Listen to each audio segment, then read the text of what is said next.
back to the deep dive. Today we're diving into a really complicated figure, Bill Cosby. That's right. We're using the book Bill Cosby, a comprehensive study of fame and controversy, as our guide. And our goal here is, well, to try and understand the different sides, isn't it? His huge career successes and then the very serious controversies. Exactly. The book covers so much ground: his beginnings, the fame, the show, the allegations, the trials. It's a lot. So let's start at the beginning. Philadelphia, right? Yeah, North Philly, 1937. The book paints a picture of a working class background. His mother, Anna Pearl, sounds like she was key pushing education, perseverance. And he was already making people laugh back then, even as a kid. Apparently so. A natural storyteller, even if school wasn't initially his thing. Dropped out of high school, actually. But he didn't stay out. Navy first, then Temple University. Right, the Navy, then Temple, and the GI Bill. That's where the comedy thing really started to take shape, doing stand-up at coffee houses. Developing that clean, family-friendly style the book talks about. Very narrative-driven. Yes, quite different from some other comics at the time. And that style, plus landing spots on The Tonight Show with Carson. Well, that was the big break in the 60s. Launched him nationally. Comedy albums took off, too. Huge success. And that persona was carefully built. Which leads us, I suppose, to The Cosby Show. Just wow. A phenomenon. The book really stresses how revolutionary it was, this successful upper middle class black family, the Huxtables, on prime time. It hit big immediately. Everyone seemed to watch it. Universal themes, Absolutely. And Cosby was deeply involved, casting Felicia Rashad as Claire, for instance. It clicked. It really challenged stereotypes about black families on TV, a massive cultural footprint.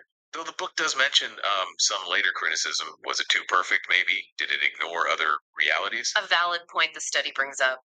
But his influence on representation went beyond just that show, didn't it? Oh, definitely. I Spy, years earlier, was groundbreaking, a black lead in a major drama series, Alexander Scott. Right. And he pushed for inclusion behind the camera, too. Writers, directors. He did, creating opportunities.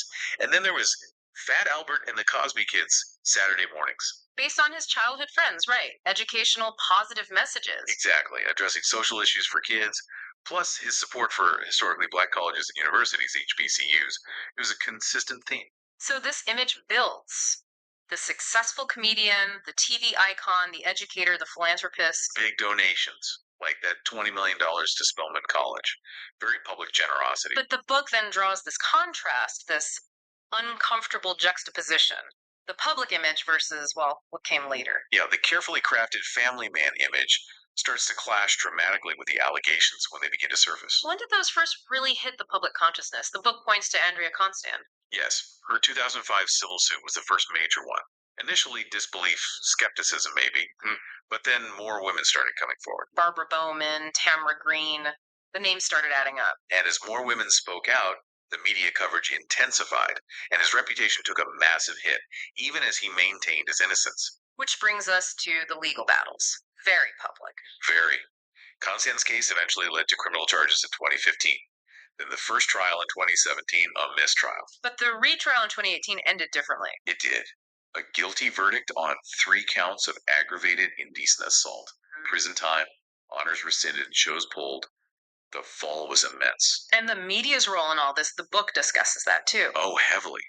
How the story was covered, the ethics involved, the sheer volume of it. Social media played a huge part too, amplifying voices. For better or worse, you could argue, it really shifted public opinion drastically. No doubt. Which forces that reassessment. The book talks about how do you view his earlier work now?